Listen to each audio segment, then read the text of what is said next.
Então, por que a gente vai falar de política industrial? Porque a gente está passando por esse processo de desindustrialização. Processo esse de perda de importância da indústria, que tem diversas causas, né? Que está associado por uma própria mudança na organização da produção, né?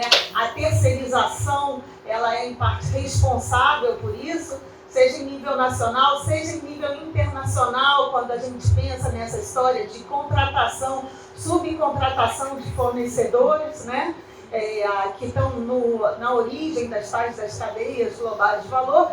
Existem causas diversas, mas o que eu queria chamar a atenção é que a desindustrialização ela pode ser muito diferente dependendo do nível de desenvolvimento dos países. Os países mais avançados, mais ricos, normalmente a perda de importância da indústria, ela se dá com uma concentração da indústria naqueles setores mais nobres.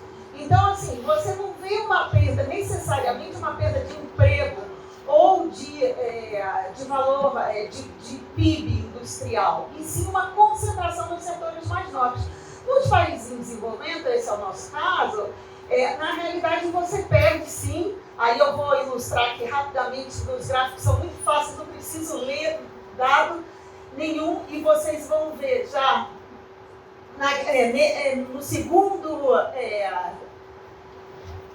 no segundo gráfico como que a indústria perde importância no PIB lá desde meados dos anos 80, né? E a gente perde emprego e perde recursos para quê?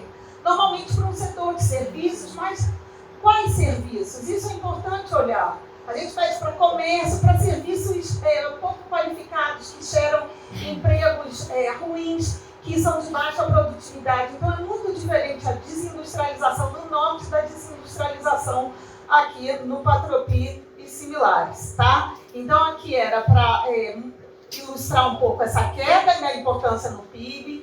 Aqui do lado também vai mostrar a perda de importância da indústria brasileira na indústria mundial, tá? Então, assim, se no início dos anos 90 a gente representava 2,5%, hoje a gente representa 1,5% do valor adicionado industrial no mundo, tá?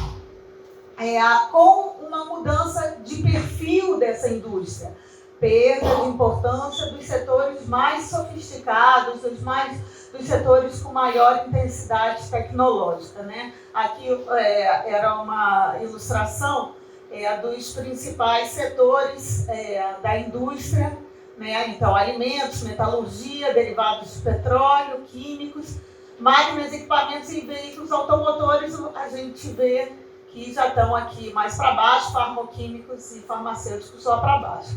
E isso aconteceu, gente, com uma característica, isso se reflete e, ao mesmo tempo, sofre as consequências da inserção internacional da economia e da indústria brasileira, que se caracteriza, né? Aqui eu estou mostrando qual é a parte do PIB que é exportado pela linhazinha abóbora, né? Que assim, cai um pouquinho, mas fica estável. Eu não vou olhar, eu posso dizer para vocês de antemão que assim, não caiu muito, mas teve essa mudança de composição que eu falei aqui, em direção de setores menos sofisticados. Mas o que é interessante, quer dizer, e preocupante, é o aumento do coeficiente de importações. Significa que a gente está produzindo com mais insumos importados. Isso significa que a gente está desadensando as cadeias produtivas. O que significa isso? Você vai destruindo elos, você vai substituindo elos da produção, da cadeia produtiva, por produtos importados, tá? E isso muitas vezes é pernicioso até quando a gente está olhando sobre a coesão regional da indústria brasileira, tá? Eu vou falar disso. Bom, esse gráfico, esse mapa era só para ilustrar a questão regional. Eu gostaria de ter colocado uma coisa de evolução, mas não consegui. a gente sabe que teve uma descentralização da indústria, mas que continua ainda muito concentrado no Sudeste e um pouco no Sul. Mas então, por que falar de retomada, né? Por que falar de retomada? Porque a gente reconhece o papel central da indústria, tanto em termos de dinamismo econômico, né? Geração de emprego e renda, melhores empregos e logo maior geração de renda também devido aos múltiplos encadeamentos que tem a produção industrial relativamente aos outros setores, o dinamismo tecnológico também, a capacidade de gerar inovações e de difundi-las para o resto da economia. Isso está, claro, ligado a isso aqui que está dito como dinamismo produtivo. E uma outra coisa que é importante e se torna ainda mais importante quando a gente está nesses seminários locais, que é a questão da coesão territorial. O Brasil não pode se permitir perder partes das indústrias que estão distribuídas por esse território imenso e que tem papel dinamizador e aglutinador em diversas regiões. Como fazer isso, né? A Nova Indústria Brasil está tentando responder a essa necessidade, né? Esse reconhecimento dessa necessidade de retomada industrial ainda meio que tateando, né? A gente sabe que existem algumas coisas que auxiliam, outras que emperram um pouco, né? Por um lado, o que auxiliam é você ter uma coordenação de políticas, de ministérios, de agentes, o que é um pouco difícil, né? Aí a gente sabe que está sofrendo dessa carência. A gente reconhece, né? Acredita que a integração regional seja importante para isso. Acho que a Ademar vai falar mais sobre isso e as questões de financiamento também são fundamentais. Por outro lado, fatores que podem ser emperradores, e é aqui que eu pretendo chegar, espero conseguir, sobre qual o papel dos acordos comerciais nessa reconstrução, nessa construção dessa política industrial e da retomada industrial, tá? A gente sabe que diferenças setoriais existem, que não é qualquer setor que vale, né? Isso era aquela coisa que se falava, vamos fazer uma política horizontal, não vamos ser seletivos. Até o discurso contra os campeões nacionais é de uma visão,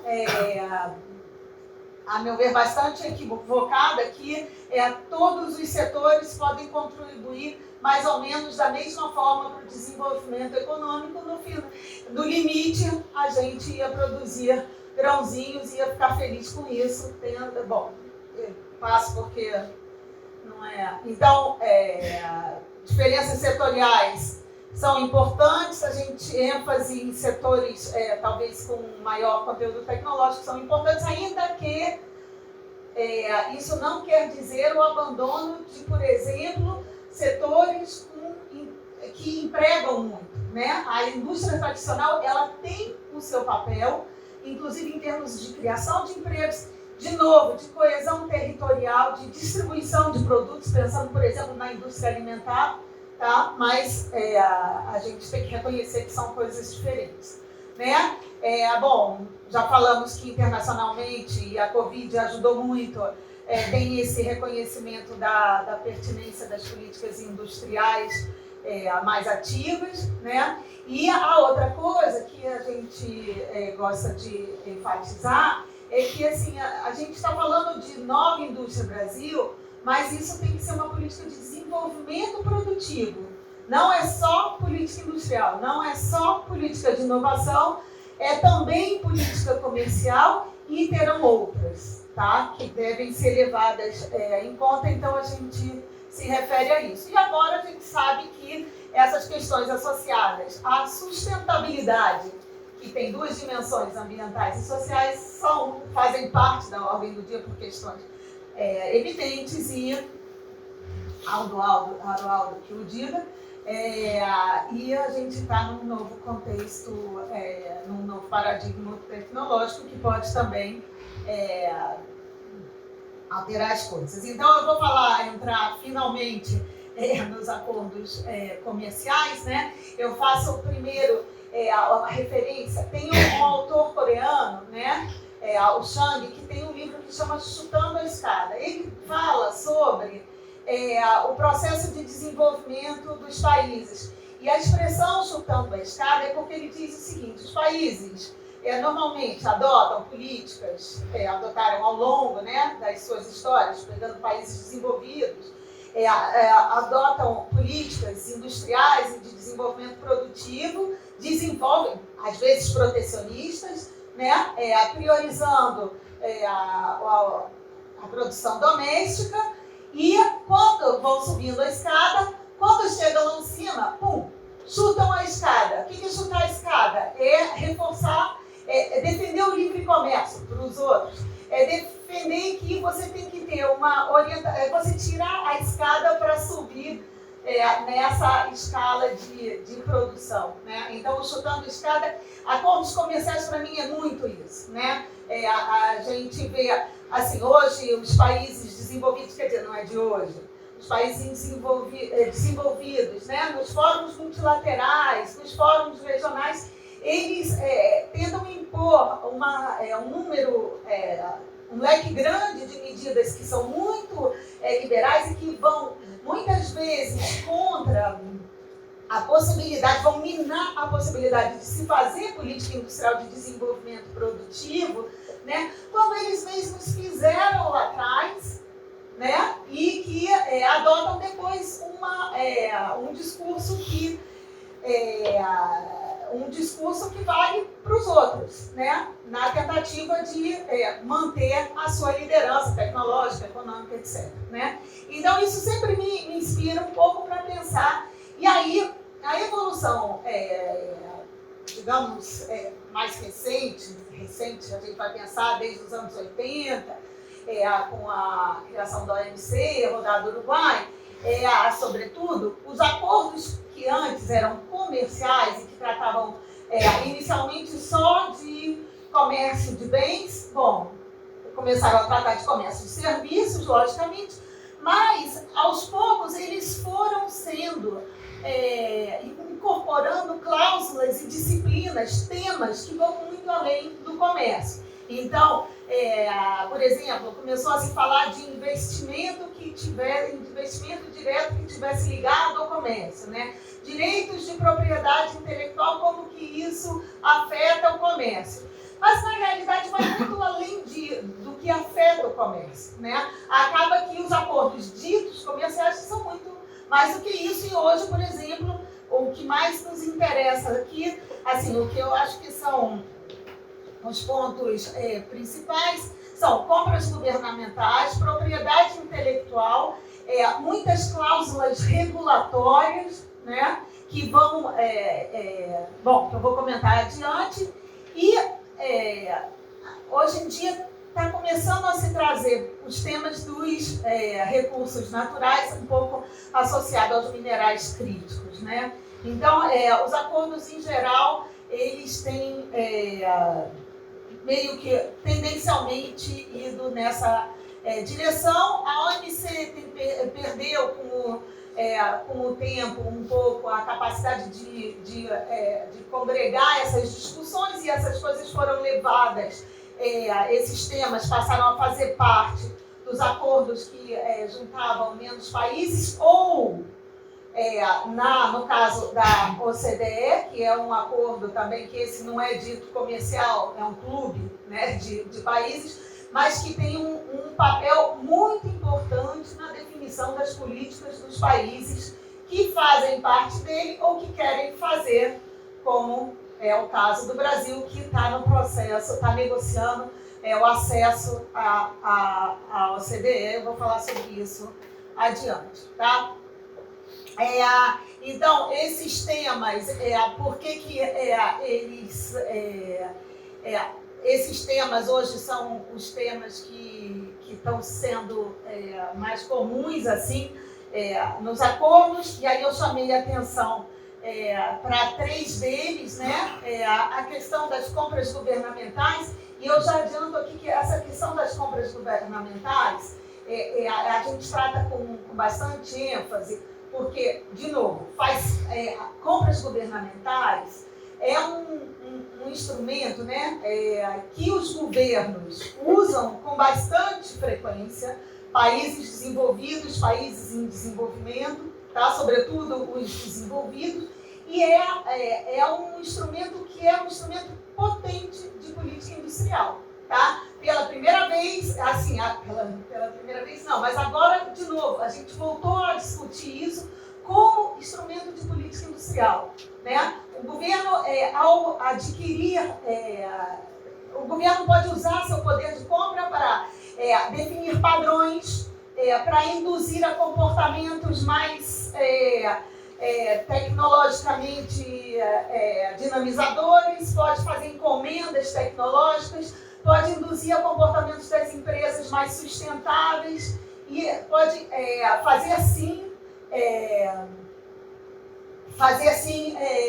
priorizar setores, empresas, regiões. Tá? Então, é um tema importante. Tá? Investimentos também é um tema importante. E como que isso é tratado nos acordos internacionais? Esses dois, nos acordos, é dizer assim, olha, não vai haver discriminação entre empresas nacionais e empresas estrangeiras, tanto para investimento quanto para compras governamentais. Os acordos, quando essas cláusulas são incluídas nos acordos internacionais, é nesse sentido. Né? Então, no acordo Mercosul-União Europeia, citava, prevendo inicialmente isso, e aí a gente ia tratar para uma compra do governo federal uma empresa alemã da mesma maneira que a gente ia tratar uma empresa brasileira. Vocês podem talvez desconfiar que tenha algum problema nisso. Né? A resposta era que quando a gente chegasse na Alemanha, a gente também ia poder competir com as empresas alemãs naquele mercado. Só que não. E aí tem a questão de propriedade intelectual também, que está associada ao reconhecimento das patentes, e que é um tema também que é mais... é um tema que é caro a alguns setores, em particular as farmacêuticas. Tá? A gente tem poucos acordos comerciais, né? Estou me confundindo aqui.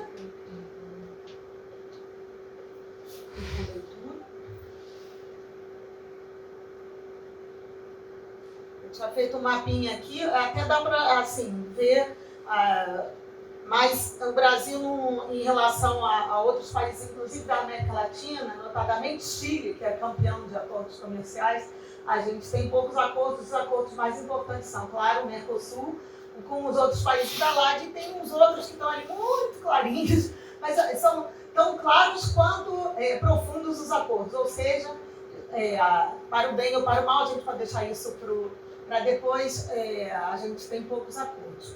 Vale a pena ilustrar também que assim, o comércio brasileiro, ele é muito díspare, é muito diferente em termos de estrutura, tá? O peso dos produtos industriais é muito maior para o Mercosul do que, por exemplo, para a China, né? Que a gente exporta basicamente agro e minério de ferro, né? Então, isso é importante para a gente pensar quando a gente for pensar nos impactos dos acordos. É importante ter na cabeça essas diferenças também. Tá? Bom, então, aí eu queria falar, mas provavelmente passarei mais rápido, e a gente pode voltar depois no debate sobre os detalhes de alguns acordos. Tá? Eu queria falar de 2, basicamente. Primeiro, do acordo Mercosul-União Europeia, que, como a Graciela disse, ele está em suspenso, vamos dizer assim. É um acordo que também causa muitas sensibilidades na Europa por conta dos agricultores e por causa dos ambientalistas. Então, nesse momento político europeu, ele se encontra suspenso depois que o próprio presidente Lula também colocou um freio na implementação desse acordo que foi assinado sorrateiramente em 2019. Né? Mas, de qualquer maneira, o acordo Mercosul-União Europeia ele é marcado por uma grande assimetria dos dois blocos, sobretudo se a gente olha em termos de indústria. A Europa tem uma indústria grande, tem uma indústria competitiva, tem uma indústria tecnologicamente avançada. Né? E a gente, então, assim, o Mercosul entraria com maiores ganhos na parte agrícola, o que é mesmo questionável, porque existem cotas, barreiras diversas para exportações do Mercosul de agricultura, que também poderiam limitar, e os agricultores franceses e espanhóis estão aí para mostrar que eles conseguem emperrar as coisas. Então, assim, nem o paraíso para o agronegócio estava garantido. Tá?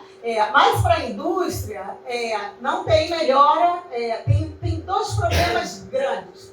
Não se melhora o acesso, porque assim, as tarifas na entrada da União Europeia já são relativamente baixas. Eles já subiram e chutaram a escada faz tempo. Então, hoje, as tarifas industriais na entrada da União Europeia já são baixas. Não vai melhorar.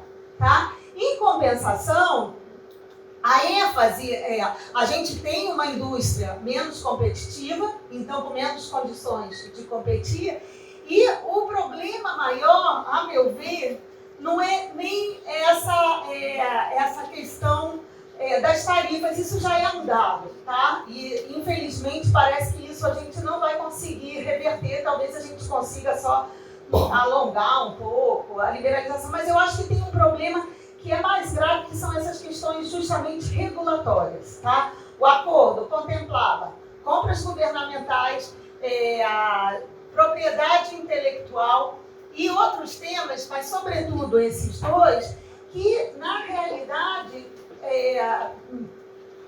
por um lado, tendem a agravar essas diferenças, essas assimetrias, tá? De competitividade, tamanho e estrutura das indústrias dos dois blocos, tá?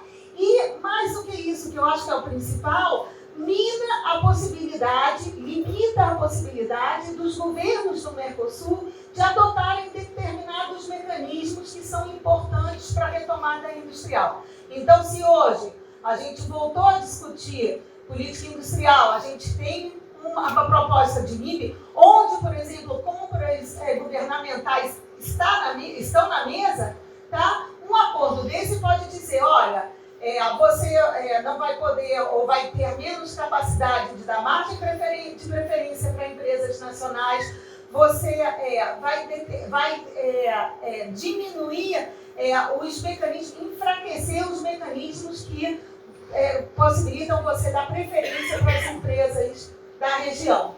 Tá?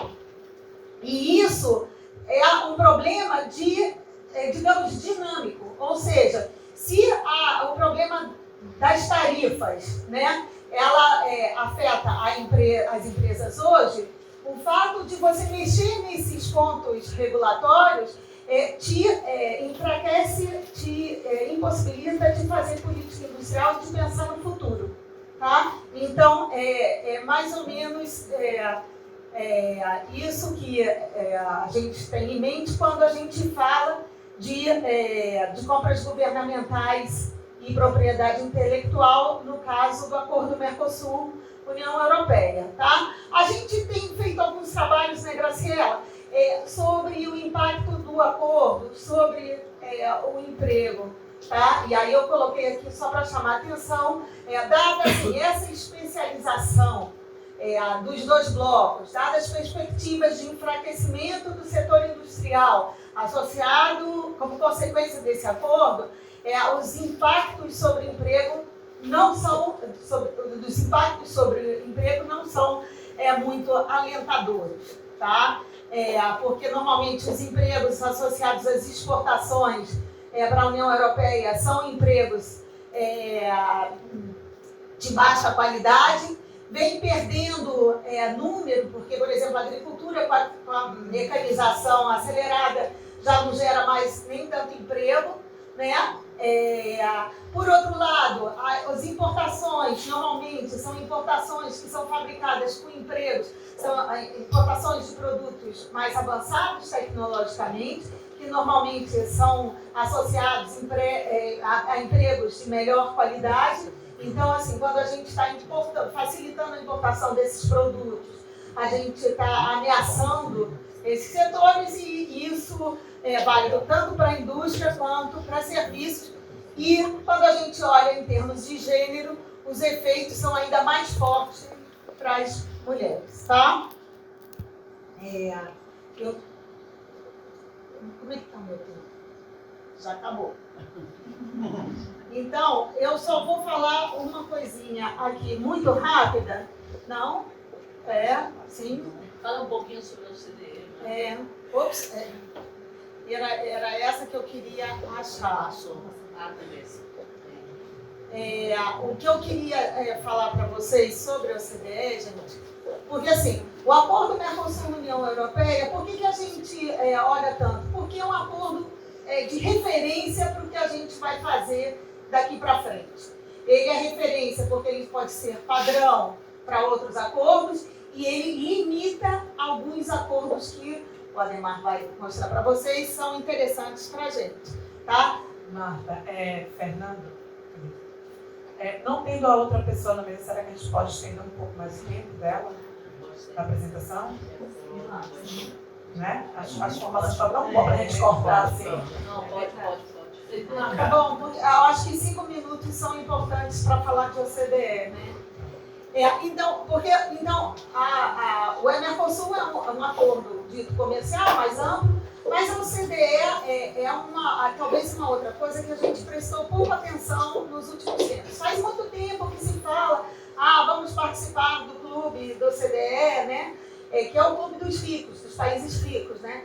Mas, quando a gente olha a evolução ao longo do tempo, com aquela perda de importância da OMC como fórum multilateral para negociar os diversos temas de comércio e temas próximos, isso, com esse enfraquecimento, foram aparecendo mais ou acordos menores, ou a OCDE foi ganhando uma proeminência na discussão de muitos temas. E, sobretudo, a OCDE, como ela não tem a limitação de ser um acordo multilateral, onde tem 150 países dos vários níveis de desenvolvimento, eles são porta-voz das políticas regulatórias, assim, dos marcos regulatórios para políticas em muitos temas, tá? Então, e foi ganhando importância, dado que outros fóruns foram perdendo importância, né?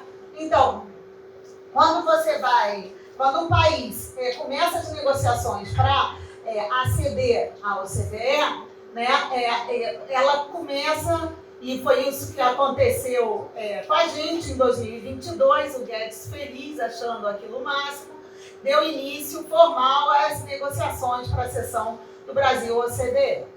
E aí, esse guia, né, essa lista de termos e condições a partir dos quais, dos critérios que serão avaliados se o Brasil tem condições ou não de se juntar à OCDE, ela é objeto desses comitês todos, 26 comitês, tá? E que vocês podem ver que vão, nem sei como caracterizar, diverso, entra por todas as dimensões assim, de um país. Então vão ter temas eminentemente econômicos, né? Os primeiros, mas vai ter questão ambiental, vai ter questão de saúde, política educacional, revisão de desenvolvimento econômico. Então, assim, são comitês que vão olhar, por exemplo, se a nossa política educacional ela é compatível com objetivos, com metas que eles achem coerentes para um país que faça parte desse clube de países ricos que é a OCDE, né? E aí, gente, justamente é nesse momento em que você começa a definir e impor padrões. Algumas coisas, por exemplo, tem alguns temas que foram levados para a OMC e não se aceitou discutir na OMC. Os países em desenvolvimento falaram, não, a gente não quer esses temas, e aí, por alguma correlação de forças, se tentou barrar ali, tá? Mas que são, aqui você não, aqui você está pedindo para, entende? É diferente, você não está sentado numa mesa de votação, você está apresentando um pedido de entrada, então você aceita ou não aquilo que está dado,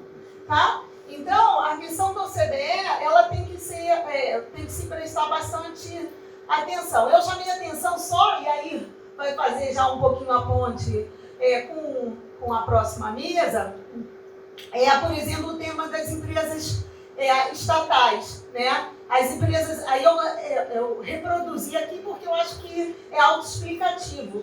Qual é o tratamento, como é que uma empresa estatal deve operar na visão da OCDE? Ela deve ter autonomia operacional, elas devem ocorrer em condições de mercado, deve ter uma política clara de separação entre as funções de empresas e funções de Estado, etc. Né? Ou seja, você já está desenhando, limitando as atuações das empresas estatais. Tá? Então, esse é um dos exemplos que eu acho relevante da questão da OCDE, mas merece mais análise. Tá? Então, para terminar, o que eu acho que o mais importante é a gente pensar, assim, no momento em que o governo propôs uma nova política industrial, e aí eu tenho uma coisa a dizer, eu acho que se prestou pouco atenção na NIB, nas questões comerciais, mas eu acho que isso está, assim, água mole em pedra dura, tanto bate até que fura, acho que isso está começando a ser incorporado, né? Mas fica o alerta para que esse aspecto desses acordos internacionais, que eles podem ser limitadores da adoção de estratégias de retomada industrial. Tá bom? É isso.